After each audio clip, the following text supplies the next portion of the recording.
Welcome, welcome everyone. I know it's been a long time since another episode of Runners Roundtable dropped, but we are back and we are welcoming 2025 with what is going to be, I'm already predicting, an incredible conversation with Leslie Dugger Carvajal, a fellow runner and run coach. And we're going to be talking about elite runners, and regular runners. And I know the title of the episode is going to be Elite Runners versus Regular Runners. I'm not trying to make it a competition, but I feel like in a way we're kind of confusing the two categories of runners and it gets muddled and it's just we're going to dive into all of that. What does it mean to be a regular runner? What does it mean to be an elite runner? Or maybe regular is not the best word. Maybe it's an everyday runner. So we'll get into all of that. But before we start to dive deep into it, Leslie, can you please introduce yourself to us and tell us a little bit about where you are with running right now? Sure. So thanks for having me, Stephanie. I've been running for a while now. Mostly these days, I train for kind of shorter distances, 5K, maybe 10K, the occasional half marathon if I'm really feeling inspired, but nothing longer than that anymore. Did my fair share of marathons, and then I found a different focus and a different love. So I've kind of sworn those off for a while. Just running most days as I can. I would call myself a regular runner, or everyday runner, falling into that category rather than being an elite runner. And it's just something I enjoy. Also, run coach, got my RRCA certification, I don't know, 5, 6 years ago now, and been coaching people virtually, along with Dasher personalized running. And so that's been part of my journey as a runner as well, because on the coaching side, you kind of learn new things too, as you're helping other people go through their running journeys. Yeah, I feel like I've learned more about being a runner since I've started working with other runners. And I've also Absolutely. learned the importance of just being really flexible with Yes. with fitting running into life. So Yes. yeah, I feel that. I feel that. And I hope to one day be inspired by shorter distances Aha. because it's I don't like marathons, but I still do them. I don't know why I keep getting drawn to them. So it's Yeah. like, but at the same time, when I think of a 5K, I think that's probably just as challenging in It's different ways. But absolutely different. It's challenging in different ways, right? It's the fast and hard versus like long and grueling. I don't know if that's a yeah, word, but that's why I don't do them anymore. Because I was like, no, I didn't have the joy for marathons anymore. So I was like, no, hard pass. yeah, I don't like the training, Hmm. but I'd say for the most part, I kind of like the experience of the races and like Yeah, the people and just knowing that I'm out there trying to run 26.2 miles with all these other people. Like we're all, even the people who finished before me, behind me, alongside me, absolutely. right? Like there's Yeah, something really, really inspiring about that. absolutely. But okay, so I'm gonna pull us back because I'm sure we can talk about how much we love running and where we're at with running all the time. And I want to start off with in your mind, based off of your experience as a runner and working with runners, how would you distinguish or define what a regular runner is and what an elite runner is? Yeah, I think the big defining category between those two things is, are you doing it like as a primary way to earn money, or are you doing it, let's say, more as a like personal fulfillment journey kind of thing? Like, okay, maybe you could be fast enough to win a gift card at the end of a race someday, but it's not your primary income in that way, right? So, more physical mental health benefits versus competition and this is my job. Or if it's not like if it's not their only job, it's a large part of their life. It's dedicated time just for training for running, right? So it's not just the running, it's everything else that goes with it too. So yeah. Yeah, I think when I think of elite versus regular, again, I'm saying regular, but know that it's synonymous with everyday runner. And Yes. even then, I feel like it's just so I feel like those terms can. That's a hard thing to define too. People are Mhm, like, "Am I a runner?" And I was like, "Well, do you run?" Yeah, that's like mhm. always my question. It's like, "Do you run?" They're like, "Well, sometimes, but I walk run." I was like, "No buts, you run, right?" Yeah, So just call it like it is. Like you are a runner. Like it's yeah, okay. Own that for yourself. But yeah, that's a whole nother conversation yeah. is I'm what like, is a that's runner? something else. That's something else. But I think of, for me, when I think of elite runners versus regular runners, I also think of the component of time Yeah, that goes into it, where elite runners, usually, to what you're saying, running is their job. right. So that's really all they do. Yeah, Whereas our regular runners, like yourself, like myself, it's running is something that we add to life. Like running is yeah. that thing that we do extra. Right. It's not the only thing we do. And I know you're a run coach, I'm a run coach, right? So we work with people who work full-time jobs or Hmm. who work really funky schedules, and running is that thing that kind of fits in. Like Right. if something in life has to give, running is going to give for the regular runner, whereas I feel For like for the yes, elite I would runner, if agree. something's got to give, it's not the running, Right. right? And maybe there's stuff, which I know, that I don't completely understand about being an elite runner, but Right. I find that that's a big one of a regular runner is fitting running into their life and into their schedule. And Yeah. also, a lot of regular runners are paying for their race entries. True. And Yes.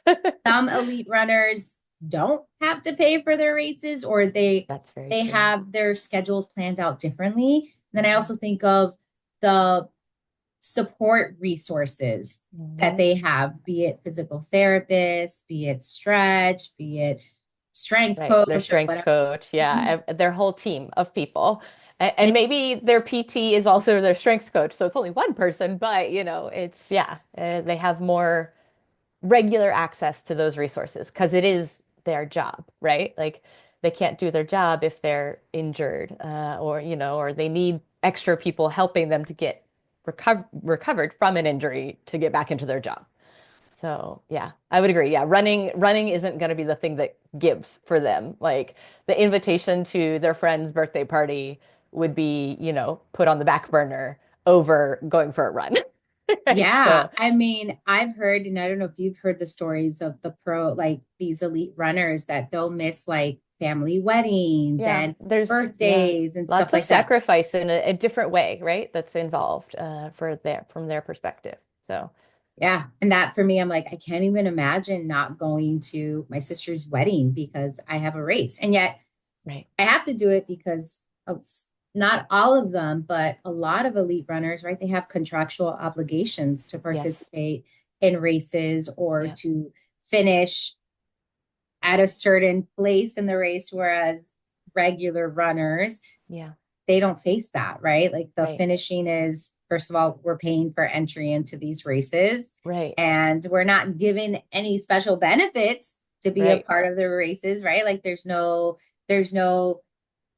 front of the corral, front of the race Right. No, start. Um, absolutely not. And you finish and you get the same medal as everybody else who crossed the finish line. You get the benefits that we paid for, right? To be there.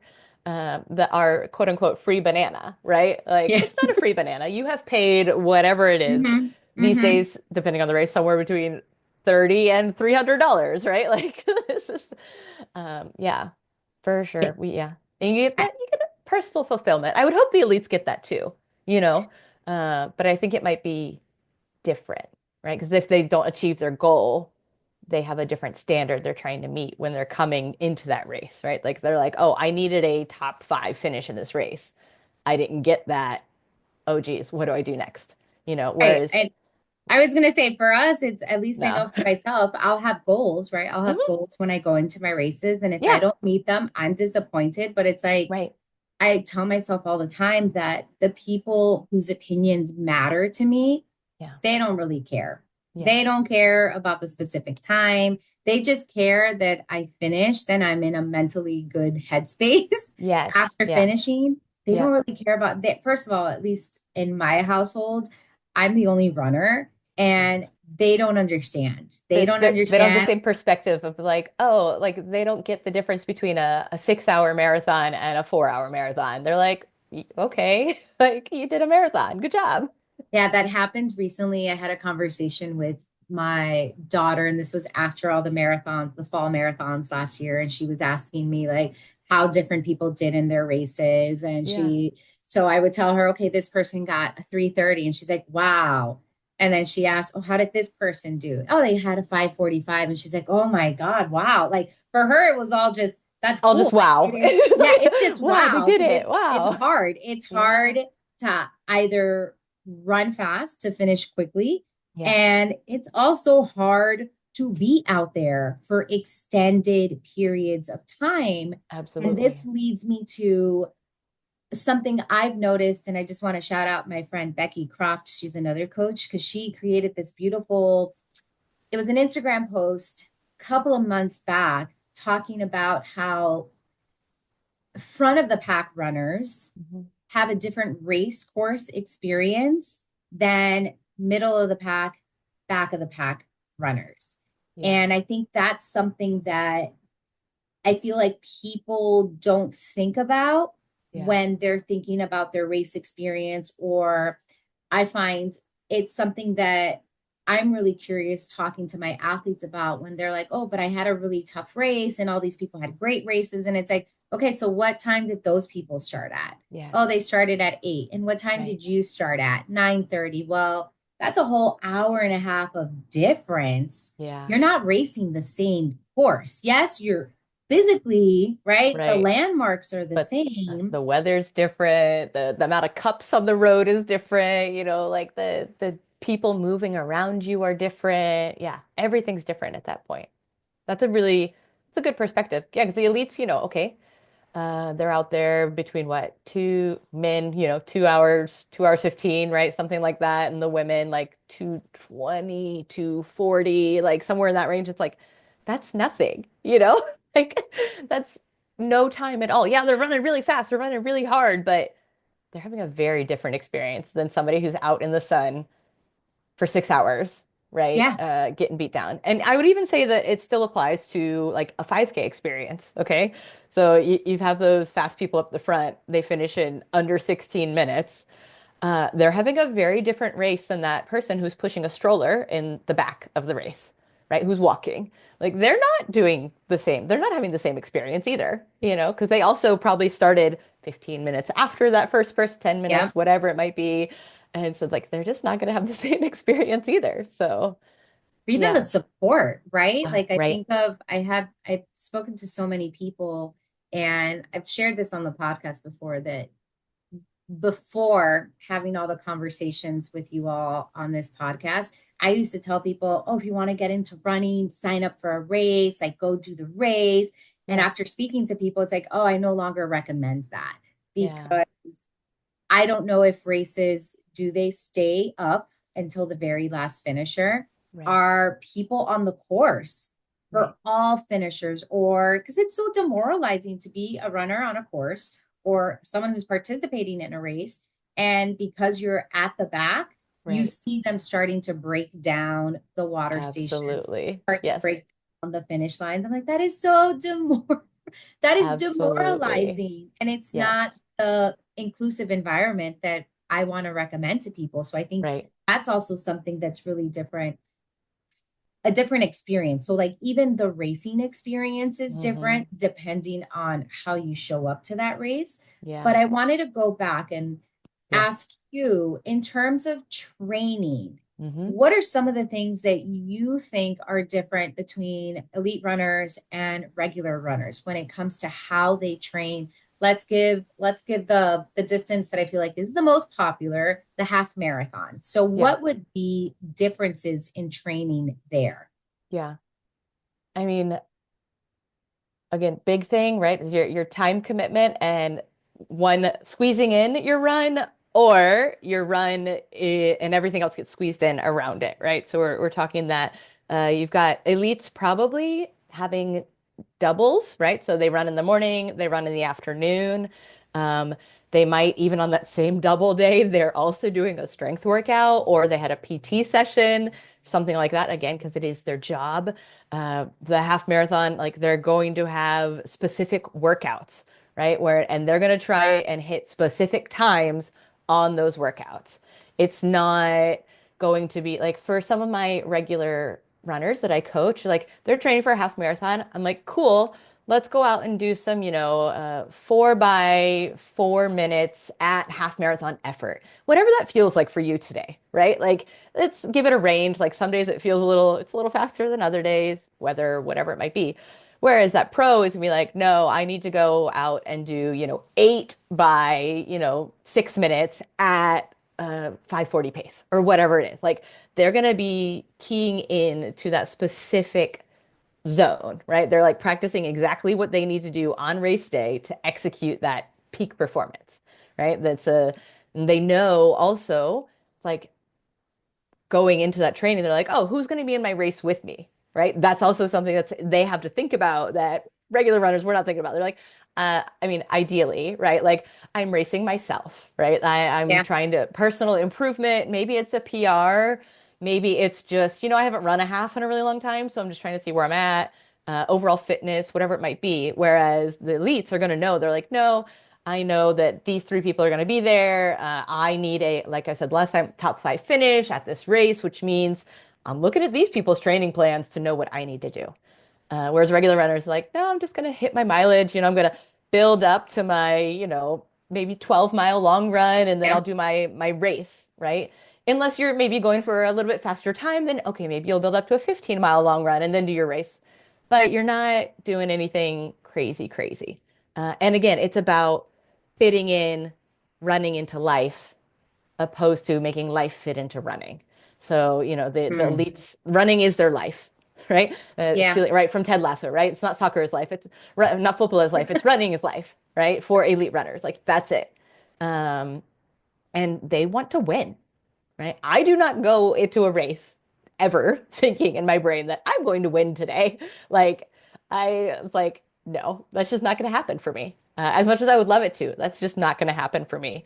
Unless I somehow sneak into like a really small local race where like Hmm. it's a walk. It's mostly people are there walking and I ended up being the one person running, right? It's like, it has happened to me.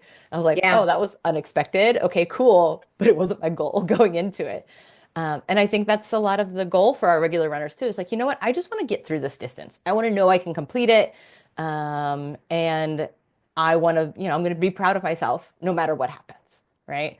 But the elites, they, frequently have contracts, right, with either their shoe or their clothing person or their team.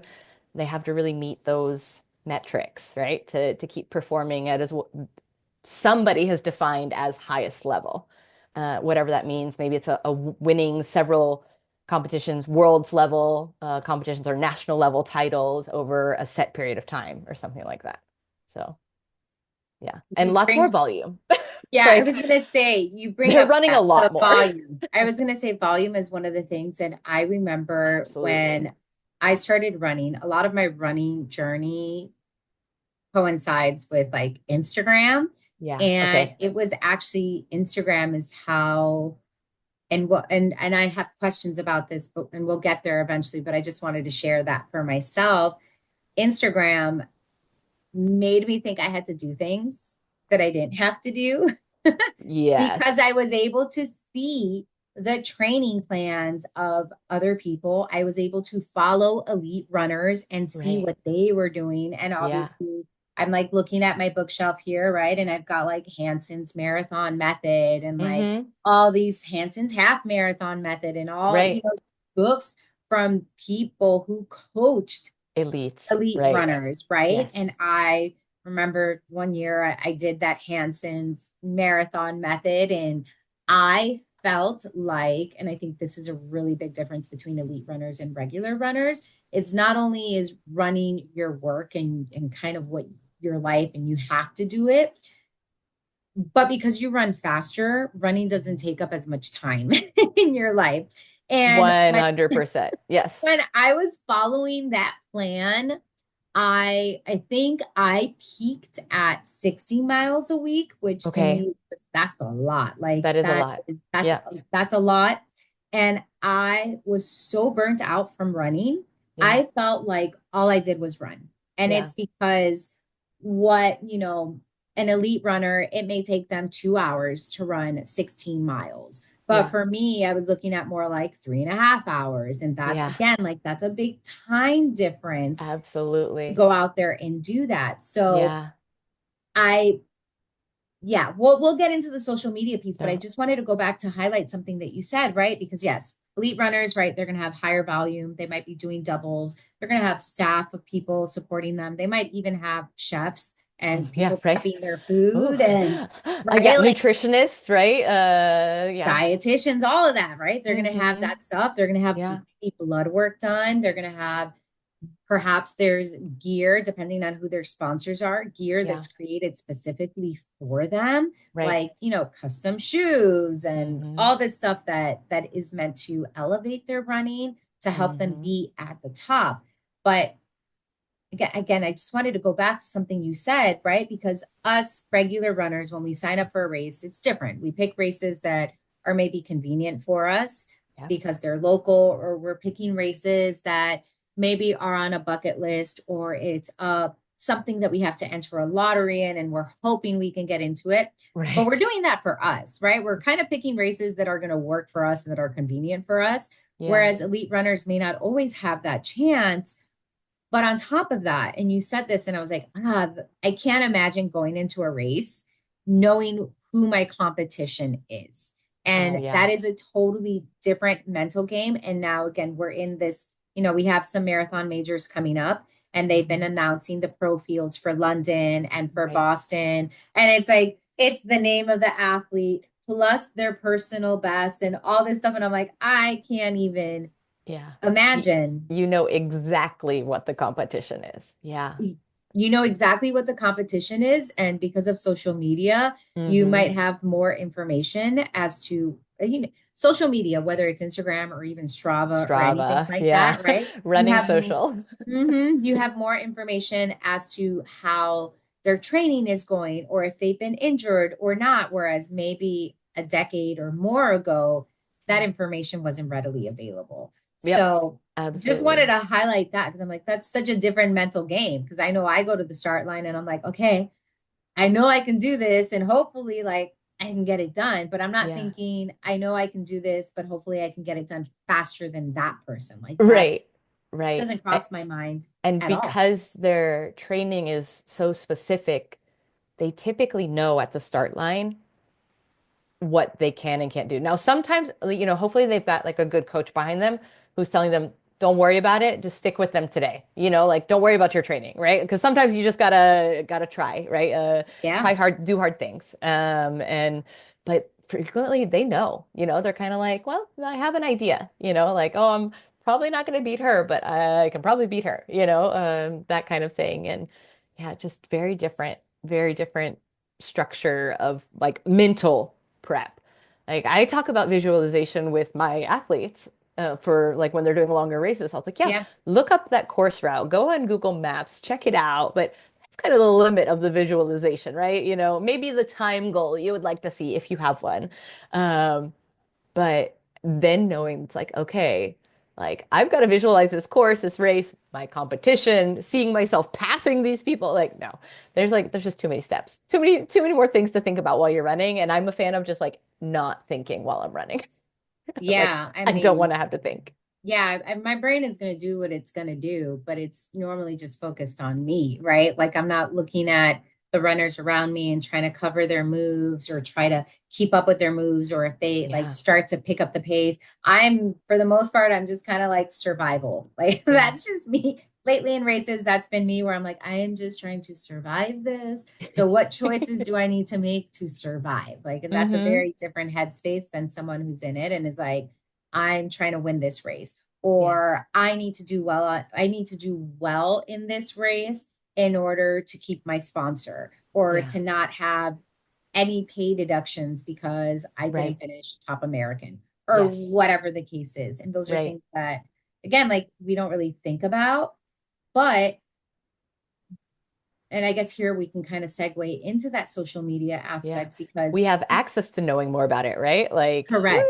we can see it. Like some you hear about it, or like just recently, a lot of the elite athletes have announced they changed, their their team or their sponsor or whatever that was. Like that was kind of a right at the beginning of the new year, right? Lots Yeah. of people changing their teams, and there was lots of opinions about why people left certain sponsors or went to other sponsors. And I was like, oh, I would have never known any of this, 15 years ago, right? Like I wouldn't have been privy to like which pro athlete was sponsored by who until I saw them at an event. And I was like, oh, look, that person's wearing Adidas. Cool, you know? Which is so interesting, right? Because I think of myself and I would watch, we lived in Boston in the early 2000s, Okay. and we would go watch Watch. people run the It's race, so right? And I so would fun to like, watch marathons. Like yeah, honestly, yeah. And I it's would a like great keep sport. up because I lived there. I wasn't into running at that time. So like, Hmm. I just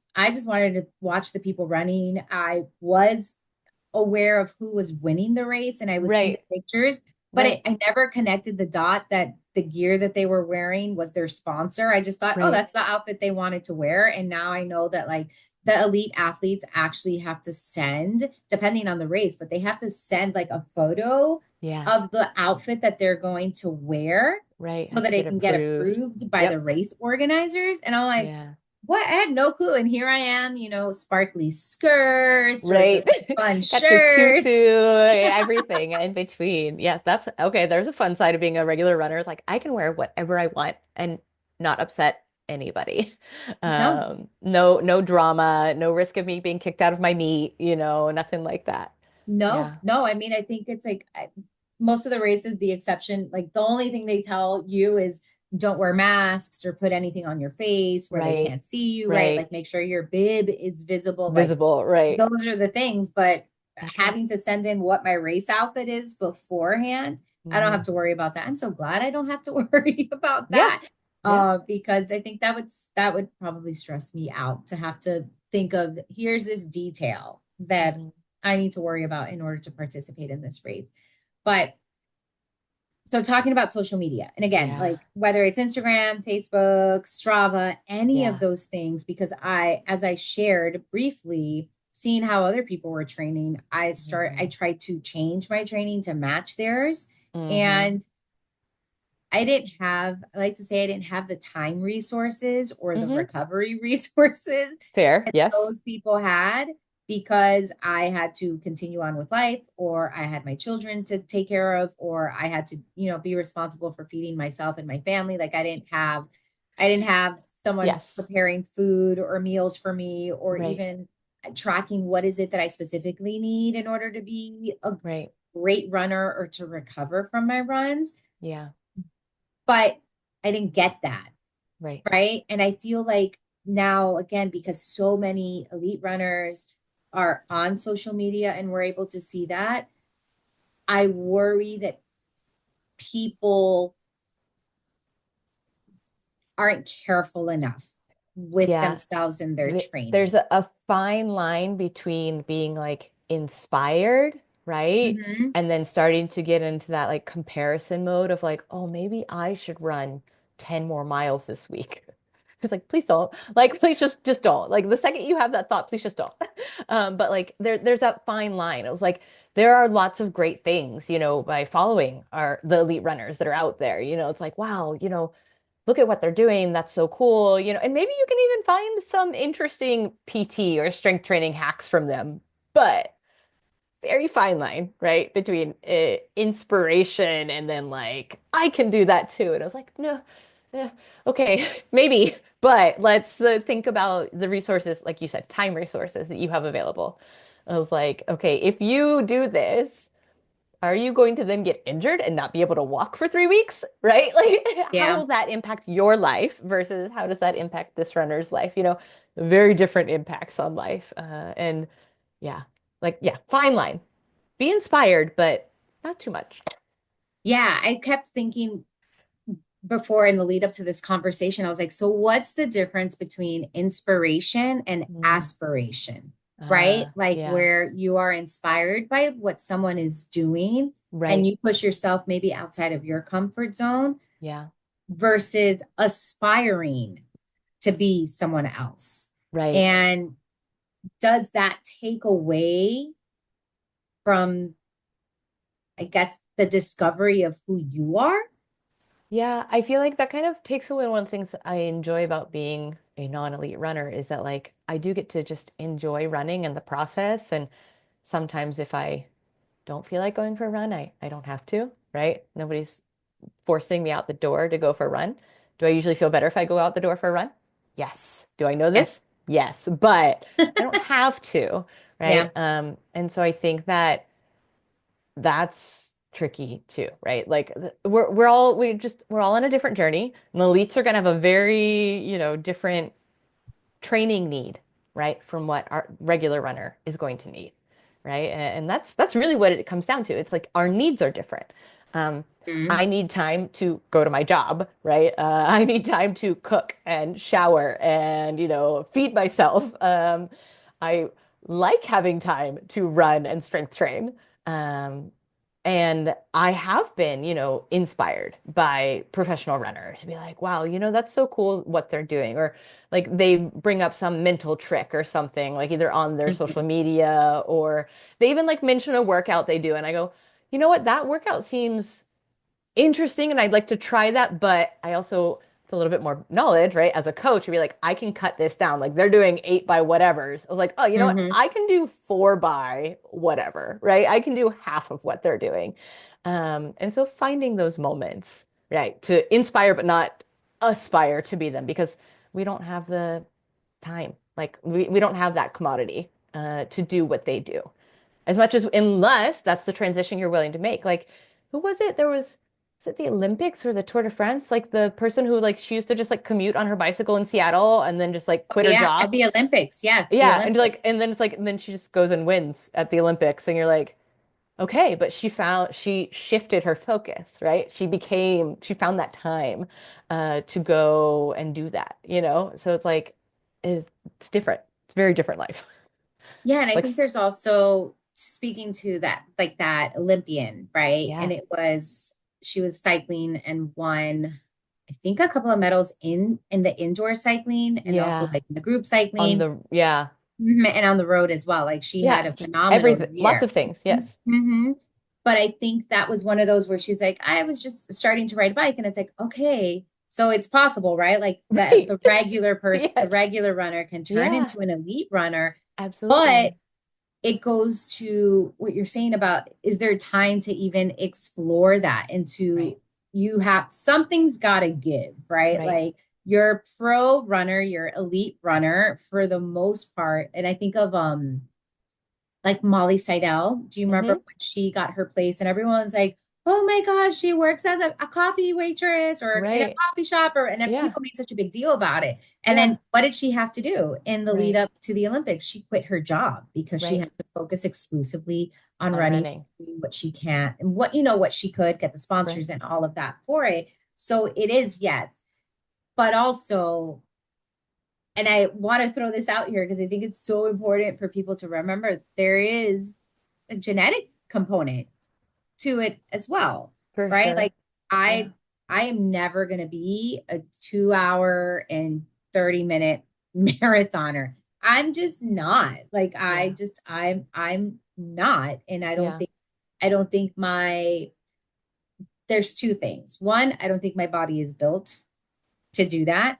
Mm. And two, I don't want to work that hard to do that because I know I Yes. would have to work really, really hard. It is a lot of hard work. It is mentally and physically taxing I mean, I haven't been there, but like, I can't imagine, right? Like, we know the physical toll is there, but I'm sure the Yeah. mental exhaustion, right, is also there. No, Yeah. no, hard pass. Yeah, I Hard always pass on say being a that. professional runner. I always say that I'm like, no, there is a level of work that Yeah, I don't want to do. yeah, And for me, it's very much so that for me, I want running to remain fun yeah. and light, to Joyful. be that thing Yeah, that I can do because it brings me joy. And I yeah. find that if I put too much pressure on it, Hmm. then it ends up becoming a chore that I start to resent. Yeah. And that's just my experience with running. And yeah, I how's your experience with running in that regard? Yeah, definitely. I have moments, right? Like usually post Olympics, something like that, where I'm like, you know what? Yes, I can like double down on my training. Like I can, do more strength work. I can do whatever it is. And I'm good about it for a little while. And then life happens, right? Whether it's a personal stressor or like I've got several events at work in a row, like things just get in the way, right? And it's like, while I may have had the best intentions of being 100% committed to my training plan, that's just not how life works. And I also, it's I hold my athletes to a different standard, right? Like I would never ever expect anybody I'm coaching to hit their training plan 100% of the time. Because that's not realistic as a person who might have a full-time job and maybe a part-time job, or they have kids, or they're married and they have fur babies, like, whatever your life might be. Or maybe you have a job and you volunteer in like three different organizations. Like you have found other things that you want to keep doing. So your running, is sometimes optional. But what I try to kind of enforce, and I think this is true on both sides, is like there's that consistency of coming back to it. So, Mhm. maybe I was supposed to go run for an hour today, but I didn't have an hour. I had 30 minutes. So I went and ran for 30 minutes instead. Yeah. That's my option that I have available to me as a regular runner, right? Like I don't, as an elite, I don't think they have that option, right? If they have to go run for an hour, I'm pretty sure they're going to go run for an hour, right? Like they like running running is life. Yeah. Life doesn't get to interrupt as much. But for me, it's there's a balance, right? But I have moments where I'm like, oh yeah, I'm really committed, I do everything, and then life happens and I'm like, all right, cool. Or, I go on vacation.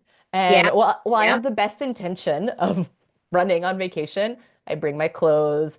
I usually, let's say, go on a week vacation, I will run once, maybe twice, right? Whereas Yeah. for me, a normal week looks like I'm running 5 days a week, you know? But usually also on vacation, I'm doing other movement that is fun, right? Like I'm walking around, I'm swimming in the beach, like I'm hiking, whatever it might be. So that's a nice option too that we have as like regular people is like, oh, I don't have to just run to, fulfill my movement and, enjoyment goals, right? It's like, oh, I can do other physical activities. I can go play volleyball, right? With my friends, or I can go rollerblading. I can go for a bike ride, around my neighborhood. You and I are fortunate we live in Florida, right? So most of the time we have decent weather. And maybe, summer questionable, but even this past week where it was cold for us, right? It wasn't that bad. Um, and so we have that benefit of options as regular runners, whereas elite runners, the demand is there, right? They don't have as many options. At least I don't feel that they would have as many options. Never been there. It's like, Yeah. No, don't and personally know any elite runners, but if any runners want to be my friend, sure, like hit me up. oh yeah. Yeah, let's be I'd love to friends. pick your brain. Me too. And it's funny because I wrote it down because I wanted to mention it because you had spoken about contracts, right? Like the contracts for elite runners have come up. And I just thought, especially recently, you mentioned there was a lot of talk about contracts expiring, people changing. Yeah. And I listened to a podcast that talked about this going on. Yeah. And they brought up how this happens every 4 years. Right. Once a new Olympic cycle starts, there's kind Yeah. of this purging. There's a lot of moving parts. Hmm. But because of social media, we're hearing more of Yes. it. Or I think in the case of how some of the things went down, at least the impression I'm getting from it, from following some of the pro Right. runners that had contractual changes, it seems like just things weren't handled too nicely, or I don't Right. know. I don't know. I there's a That lot was of the assumptions that can be perception made. we were given, Yes. right? Like the it's like the point of view that we got was that not all of it was handled very well. I Yeah. mean, some new young athletes did sign with new brands, very Yeah. exciting, good for them. Like they've never been sponsored before and they got sponsored. So that's great. And those are kind of the fun up and coming people to look at because those brands have made a choice, right? Yeah. So it's like, oh, okay, they've now put pressure on that person to perform at a certain level because they chose them. But it's also, as us as like fans of running, we're like, oh, you know what? I'm gonna watch that person now. Like I'm gonna Yep. pay a little bit more attention, maybe get a little more inspiration without going overboard. Yeah. Yeah. I just thought of that. So you and I both listened to a podcast, and I'm not going to name the podcast. Just we'll leave it. We'll leave the podcast as the podcast. Yes. And we both listened to this podcast that talked about, in particular, it had to do with the Boston Marathon, which I feel like always gets my feathers get ruffled each year with the Boston Marathon. And Uh-huh. Yes. I have a lot of thoughts which I've shared and I will continue to share because there's there's just a lot. So I will hold back on thoughts there. So we both listened to this episode and we both had thoughts in terms of how elite runners understand Right. the Boston life of a qualifying. regular runners and qualifying. And it's Yeah. not, I mean, for me, one of my biggest pet peeves, or one of the things that really frustrated me listening to that podcast, was the idea of just work harder, just run Right. faster. Right. And it's like, but it's not No. that easy. Right. It's not that Absolutely. easy. And then I also felt that often when we talk about a race like Boston, we Hmm. are leaving the charity runners out, Yes. the good that they do. I mean, I Right. feel like every year we hear that charity runners are taking bibs away from the people who earn their spaces. Yeah. And even like I listening to that podcast discussion, I kept wondering like, do these elite runners even know about charity runners? Are they That's aware of the role that charity the runners? fundraising. Yeah, for Mhm. sure.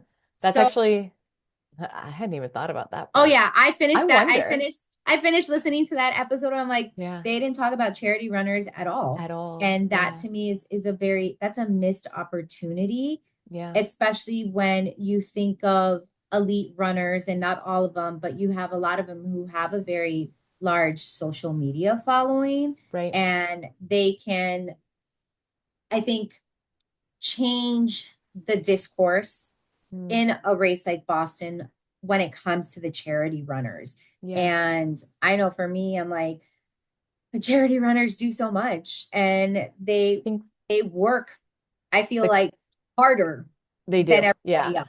I feel like that's the case in a lot of the world majors, right? Because it's Mhm. they want to get that what are we on now? 7 stars? Like I don't Mhm. even know what it's like. Oh, Yeah. anyways, that's another conversation for another day. Yeah. But they maybe that's why they're doing the charity running. Or maybe they actually really just want to support that charity. Like I volunteer with the American Heart Association's marathon team for the New York Marathon as their coach. And those people work so hard, not only in their training, right? They're trying to get those 26.2 miles just like everybody else, but they're also having to raise thousands of dollars, which I don't know if you've ever done fundraising as a Oh charity yeah. runner, but like Hmm. Hmm. it's so hard to go up to people like, "Hi, can you give me money?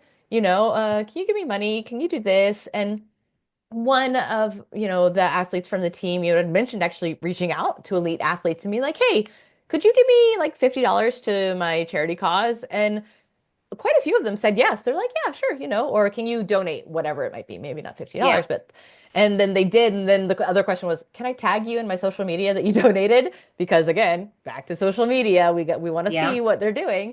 Um, and they said, "Yeah, sure, no problem." So it's like, okay, so some of them do know, right? Hmm. But in that conversation, that wasn't covered. But the big thing that is like the elite runners just didn't get that why does it make such a big difference to change the qualifying times, right? It's like Yeah. why does it matter? Just run faster. And it's like no, no, no. Part of it is when they change the qualifying times and for Yep. which race, right? Like marathon training, the 4 to 5 month process, right? Boston, you have to qualify by the end of the year to qualify for like 2 years from now, kind of thing. So they're changing the requirements for the race that you're supposed to run at the end of this year. When you've already been training, you're like, well, now I can't do that. Like maybe I could have run faster. Maybe I could have, but not now in this little window that you've just given me. And then, there's always the hope of the regular running. It's like, maybe I'll just age into Boston, right? This is our hope, right? The regular runners, like many of us, were like, maybe I'll just age into Boston. Like that's kind of been my thought. I was like, well, if I just Yeah, keep see, running the same speed, I I can don't get into think Boston when I'm 80.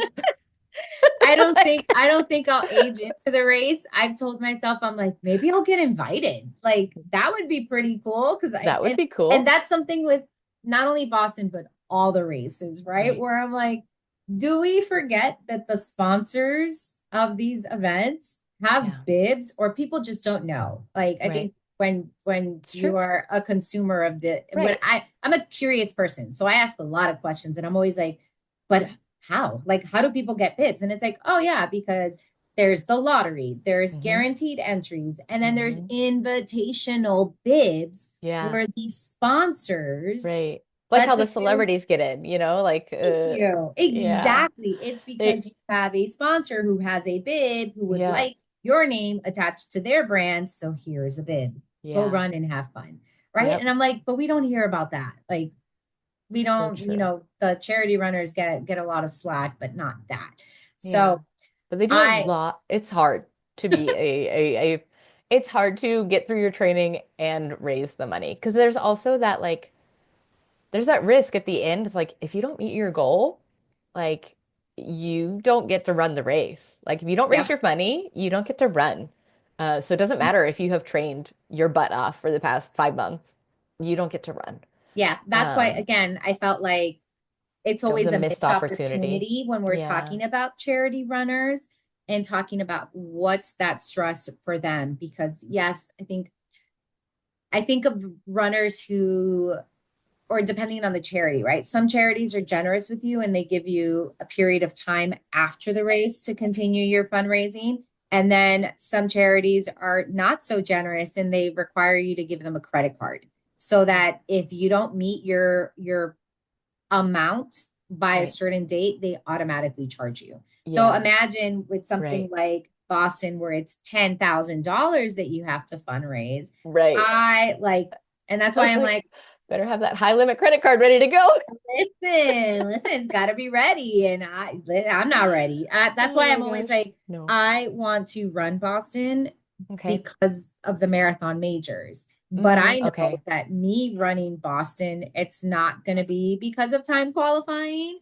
Um, and I don't think I'll age into it because again, it goes back to like, am I Right. willing to work that hard? And then do I even have, am I capable Hmm. of doing that? Like, is my Yeah. body capable of running that time? So it's that Yeah. two-parter of what can I physically do? And then Yeah. mentally, what am I willing to do? What am I Right. willing to sacrifice in order to reach that number? Which, to what you were Yes. saying, which was the big issue last year, is that when they released the new Yeah. times, it was like, I mean, I feel like I believe it was like the Sydney Marathon had just happened. And Yeah. then it was like that Wednesday afterwards. They're like, so our times have changed. And people were Right. like, What do you what? Like, mean? Yeah. I ran with the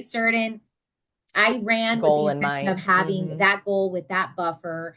And then in that conversation with those elite runners, it was very much so like, well, then you should just basically, it's like, you should always just run faster than you like, just run fast. And it's like, Right. but it's Yeah. not that easy. Like, like, Not that easy.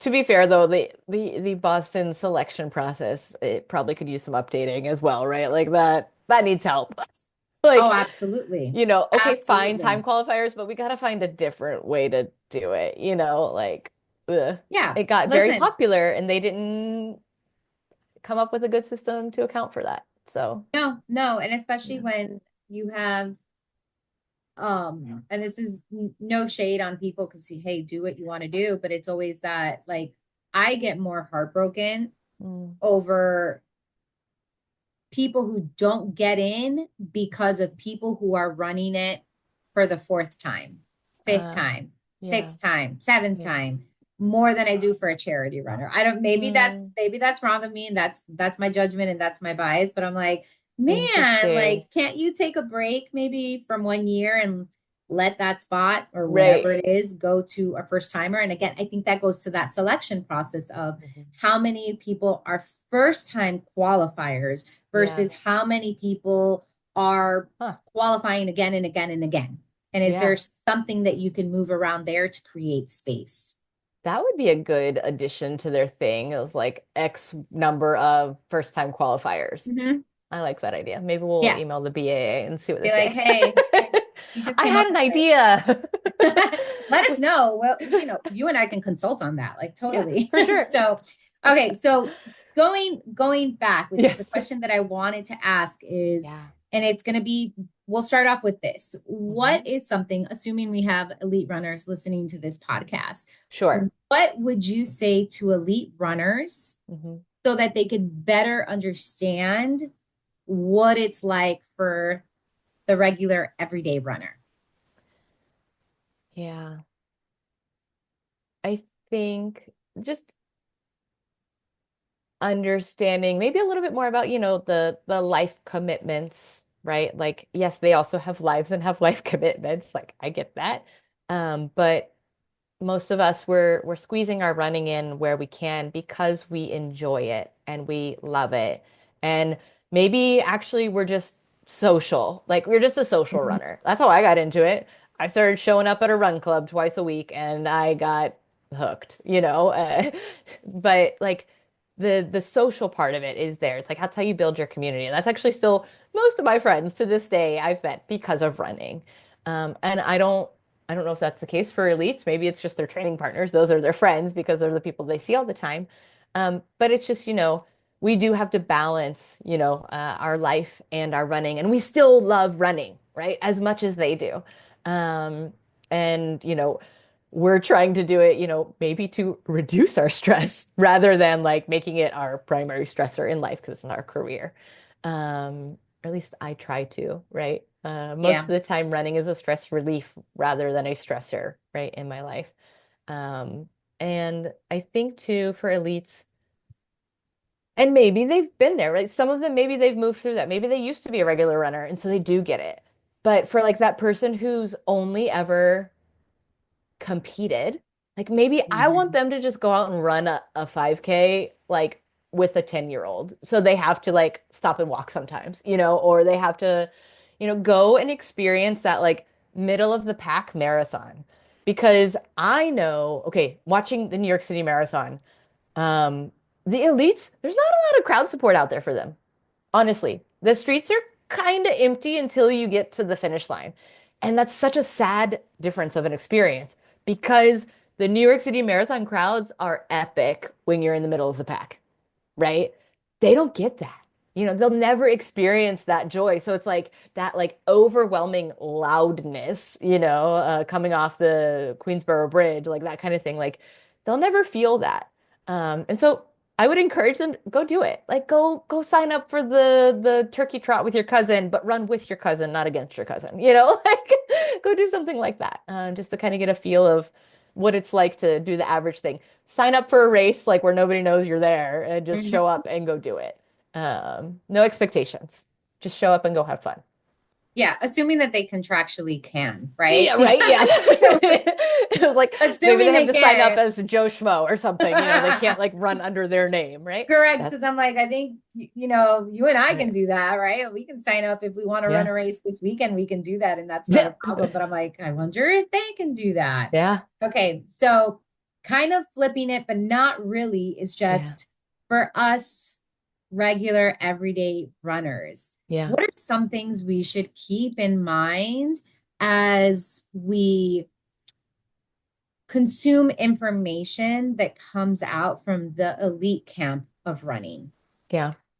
I think it's remembering that our resource levels are likely different, right? Mhm. So the maybe you can run 60 miles a week, but maybe it's not the best idea for you, remembering that they are really like most of them, right, have a team of people who are helping them to get through their running and other running related activities, right? So that's early morning workouts, probably strict diets based on blood work that they've done while working Yeah. with their dietitian, which I'm not doing, they're so at least not once a year, right? I get my blood work. That's it. That's where I draw the line on that. It's like we don't have that same level of resources Yeah. to do everything that they're doing.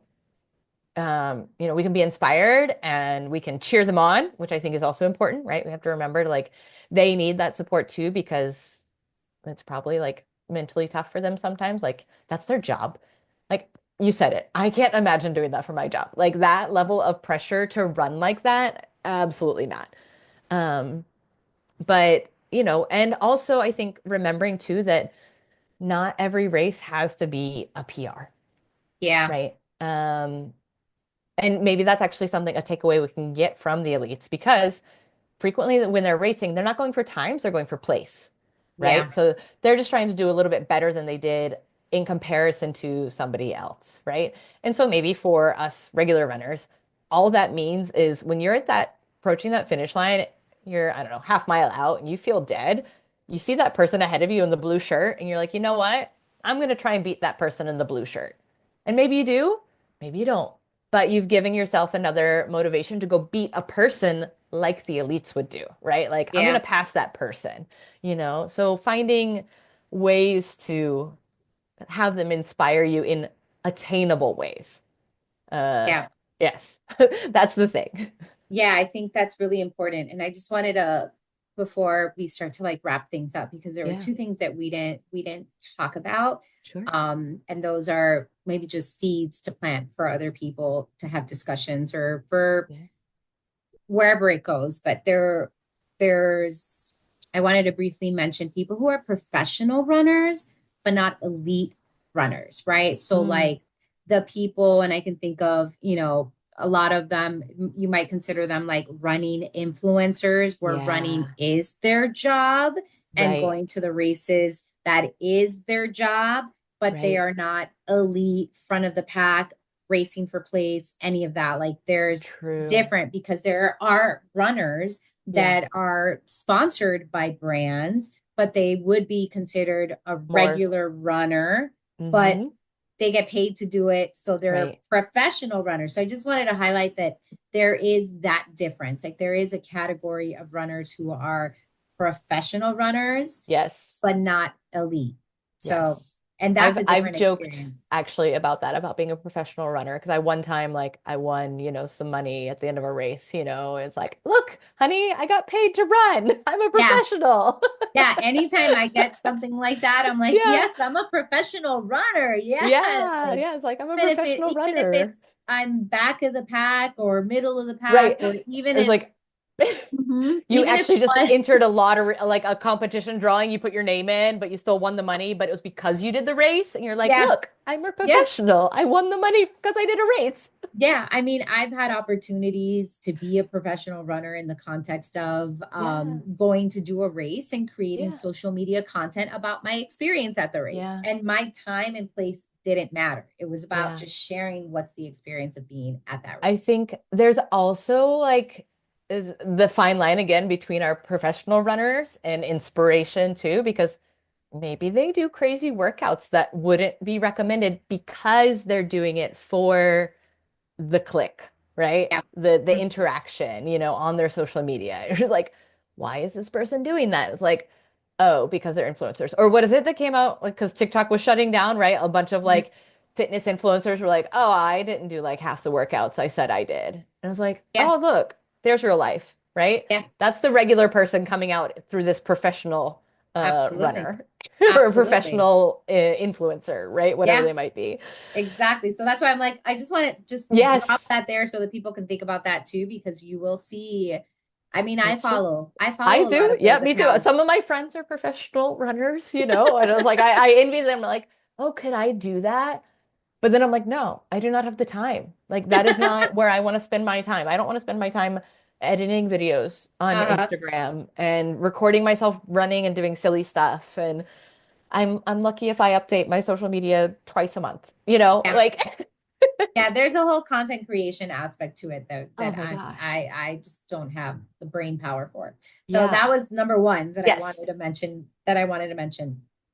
And then the second thing I wanted to mention is just to make sure that people understand that there's a difference between being an elite athlete and being elitist Oh yeah. in the sport. Just want to Yeah. make sure that we also understand that there's a difference there, because those are Different words. Yes. two very, very different words.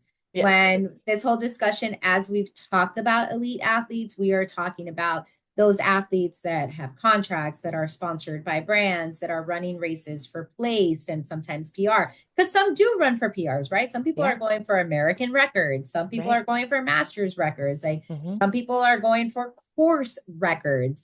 These are Definitely. things that I will never achieve. So my brain is like, I don't need to worry about that when I go to a race. But there are some athletes that the races they sign up for are specifically for those intentions.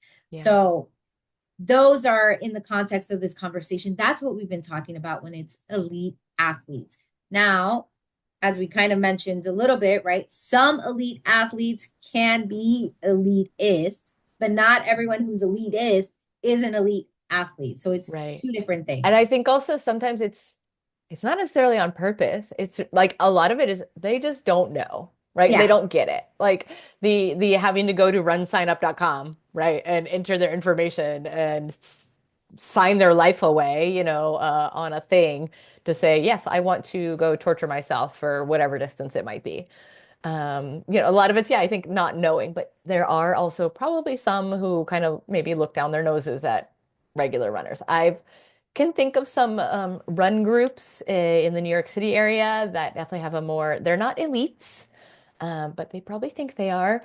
Mm-hmm. We're just very fast people, but they definitely look down, their nose at regular runners. And I think this was one of your recent podcast episodes, like on the kind of mid to back of the pack runners, right? Yeah. Like all pace is welcome. Well, not really. There are Yeah. groups that specifically say all pace is not welcome, right? Yeah. And that's the Listen, elitist side of it. I And you're like, appreciate it cool, though. I don't need to be there with you then. Correct. I'd rather you tell me and then I can make a decision. That was my big thing of like, just tell Yes. me what it is. And then I Yeah. can decide whether to be there or not. And then I just, as you were speaking, there Yeah. was a third category of runners that we did not talk about. Fourth category, right? Because we're talking about elite Yeah, yeah, runners, yeah. regular runners, professional runners. And then the category that we did not talk about that you just brought up is that sub elite Yeah. category. So you Yeah, have the yeah, people yeah. who are sub elite, they're kind of amateurs, they're maybe winning local races, For but sure. not like your big national races. That's a Right. whole different category. So if you take anything from this conversation, Yeah. know that there's different categories of runners, but what Yeah. we really focus on are the elite runners and the regular runners. Yeah. And there's so many different ways to exist in the running space. Yeah. And I hope that people just remain curious as Mm. to, like, it's cool to want to know what other people are doing, but remain curious in terms of asking yourself, just because that person's doing it, do I have to do it? Does it make sense for me to do it? And Yeah. oh, that person who's a back of the pack runner, instead of judging them for being a back of the pack runner, be like, you know what? I celebrate you for being here. And Yeah. that's it. Like, where Of can we? like that person's going to be out here for twice as long as I'm going to be out here. And kudos to them because that takes a lot of heart. Absolutely. Yeah. Absolutely.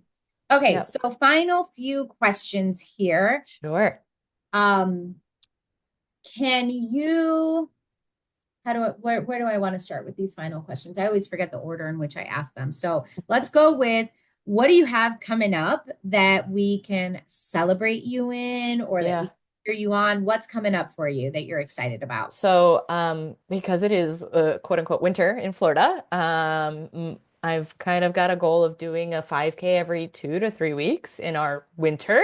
So I actually have a 5K coming up this coming Saturday. I'll be at the Orlando Magic 5K in downtown Mm-hmm. Orlando.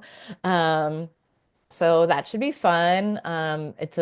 Never done this one before, so that's always a fun time. And but yes, lots of 5Ks coming up. Hopefully, kind of wrapping up my season end of April because Florida can't really race Mm-hmm. much after that point. Mm-hmm. And then also going to be starting my level 2 certification with the RRCA. And it's going to be a bit of an ongoing process because one of the options they have now is kind of like self-paced, essentially. Yeah. So I'm going to be going through that with the goal of kind of learning a little bit more in depth on certain topics, but specifically learning more about ultra and trail running, but not for my own Yeah. uses, but more to relate more to athletes, because people love trail running. Um, I am terrified of trail running, but I want to know more. Again, that's a different whole nother category of people, right? Ultra running and trail running Yeah. people.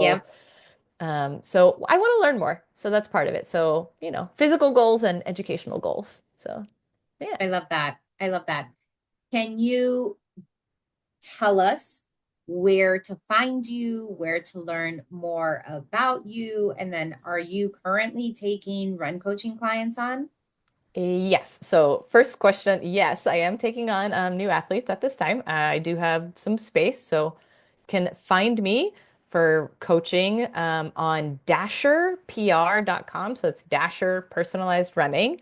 And then that's where you can see all the offerings. I work alongside Asher. She's the head coach, and then we go from there. We kind of divide people out. If you are an ultra or trail person, she does more of that. I'm more road racing. And then the other place is on Instagram, and it's Leslie D underscore runs. So pretty easy to find me. It's really just two places. I don't do any of the other social Yeah. media. So, Listen, it's and I hard. barely do Instagram, if we're honest. So you can find me there. I will respond. I'm, more of a post to my stories rather than to my making actual posts. So Yeah. I'm there. I feel that. I hear that. Okay. Final question. See, I All feel right. like that's why I don't like to say how many questions I'm going to ask because Yeah. I know that every question has like three parts to it. So you're Yes. like, let me answer that part and then I'll get to that. But this Yes. one for real, it's the final question. It is one question. That question is, what are your final words for us here today? Ooh. I think mostly, talking to our regular runners because I am not an elite runner, right? Like I can't imagine like the mentality that it takes. I've never been a professional in any sport that I've done. I've always been very um average to slightly above average in athletic adventures, and a lot of it's just to do with consistency. And I think that's one of the things that we can take away from the elite runners is that doing the sport we love regularly will help us to, one, continue to enjoy it, but also it helps with those tiny improvements, right? So it doesn't mean you have to run every day of the week.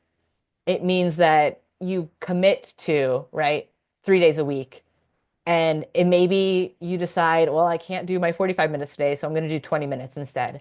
That's fine. But you're getting out the door, you're getting that consistency. Um, and if you have an off week, you're not an elite runner. It doesn't matter. Like take that vacation, go have fun, and enjoy your time away. Because probably when you come back, you're gonna be like, you know what? I missed running. This was fun. I'm glad I took a break. And so I think those are kind of the things that we can enjoy as regular runners, but also take some of that inspiration from the elites to be like, yes, the doing it regularly is important, but Mm-hmm. within that time that we have to give to it without overdoing uh, anything, right? Because we want to keep running. So consistency for longevity. Yes, I love that. And that's definitely where I'm at, where it's what do I need to do in order to do this for a really, really long time? Like Yeah. to me, that's just challenging myself to make smarter, personalized decisions. Yeah. That's it. Yeah. So, Leslie, thank Nice. you so much for Yeah. Thank joining you, me, Stephanie. having this conversation with me, and just it's awesome. It's always awesome to talk about running and to It's been talk about, fun. yeah, things that I feel like yeah, these are all the thoughts I have. And I'm always so grateful when people are willing to go down the rabbit hole and have these conversations with me. So, Leslie, thank you so much for joining me. And everyone, we'll see you soon. All right. Bye. Bye.